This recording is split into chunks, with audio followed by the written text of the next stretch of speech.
Hello everybody, it's a beautiful day out here today and I want to share with you the 10 most common mistakes people make in communication. I'm going to use an acronym for you to remember these 10 common mistakes and how to avoid them.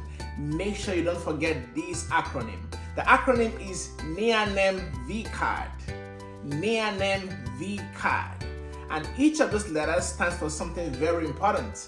The first N stands for not exactly listening. The I stands for interrupting the speaker. A stands for assuming the message. The other N stands for emphasizing the incorrect nouns. So the key word there is nouns. E stands for being an emotional responder. M stands for plain misinterpretation. Again, the focus there is misinterpretation. V stands for being vague. C stands for not accounting cultural differences. So the key word there is culture. A stands for the ad hominem. And D stands for deflecting or delaying. Now let's begin with the first one about not exactly listening. Now mostly everyone is guilty of this one. When someone is speaking to you and you are busy with your phone or watching the television or even being absent-minded. So you are listening but not exactly listening. So here are the two problems with that. The first one is you make the speaker feel invalidated. And secondly, you miss the most important non-verbal cues. Remember, communication isn't only about words. There are gestures, there are articulations that help you to deliver communication. There's body language. So when you do not pay attention to the speaker while speaking, you miss the most important non-verbal cues. And what's the solution? The only remedy is to pay full attention whenever a speaker is communicating with your eyes and your body. Be fully present. The second common mistake is interrupting the speaker. How often have you cut someone mid-sentence because you felt you had something to say? Now, that's not only rude, but that is a communication error. When you think you know what the next point would be, most times you end up getting it wrong. That's not even enough. There are those who take it a step further by interrupting the speaker and then interjecting with their own story. So what you end up doing is turning the attention from the speaker to yourself. That is absolutely incorrect. So the remedy here is to have courtesy for any speaker. And secondly, hold your peace, hold the fire. You can make notes so you don't forget what you plan to say. You let people finish their thoughts before you make your own contribution. The third one, assuming the message. Now this is a twin to the previous point. So this happens most times when you are familiar with the speaker, maybe a friend, a family member, or an acquaintance. You somehow think you know their thoughts, you can read their thoughts, and you know their intentions. Therefore, you assume the message. Now here's the problem. Most times you end up misinterpreting the message.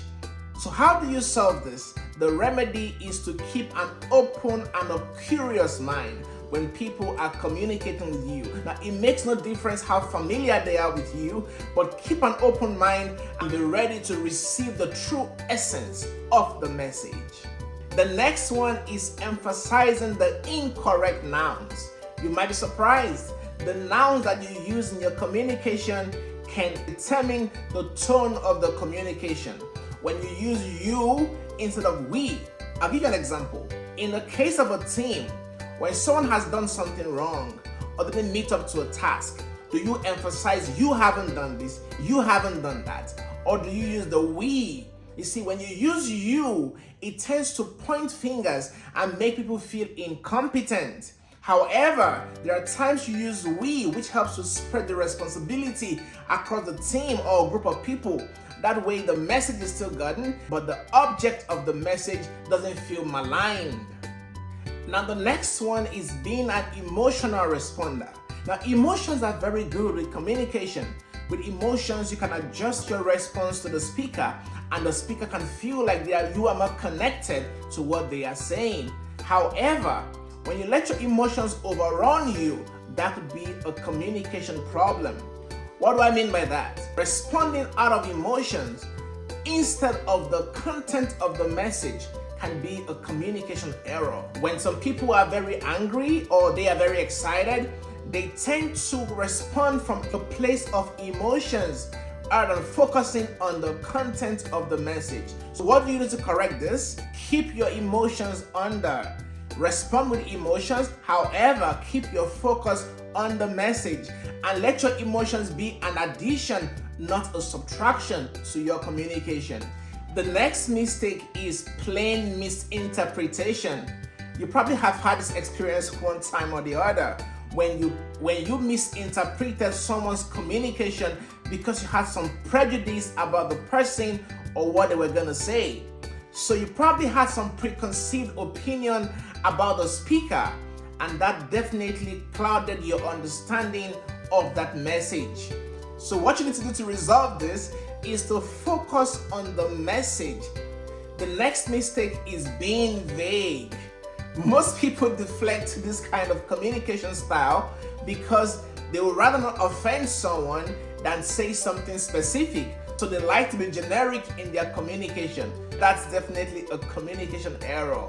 So while communicating, remember, communication has an intent. There is the message and there is the intent behind the message. So be as clear as possible in your communication while maintaining courtesy. The next mistake is not accounting for cultural differences. Now, in communication, you have to remember that people have different backgrounds. They have different perspectives in life, and this definitely affects their communication. So the next time you speak with someone, put into consideration their cultural background. It might affect their language, affect the tone of their voice, how they sound, how they perceive things, their body language.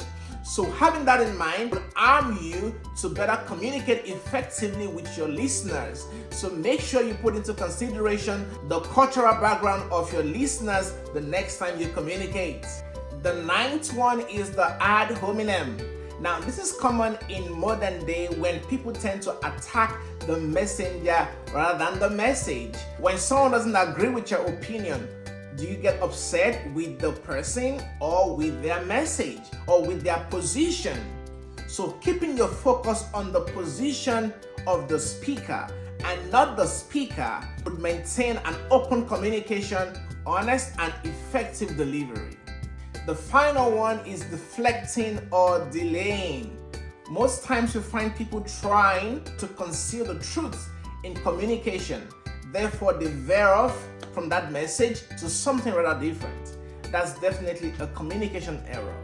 So in communication, stay on the message, speak the truth. However, you might be diplomatic sometimes, but that message should not be lost in your diplomacy. I hope you have learned something from these 10 common mistakes people make in communication, and of course, how to correct them.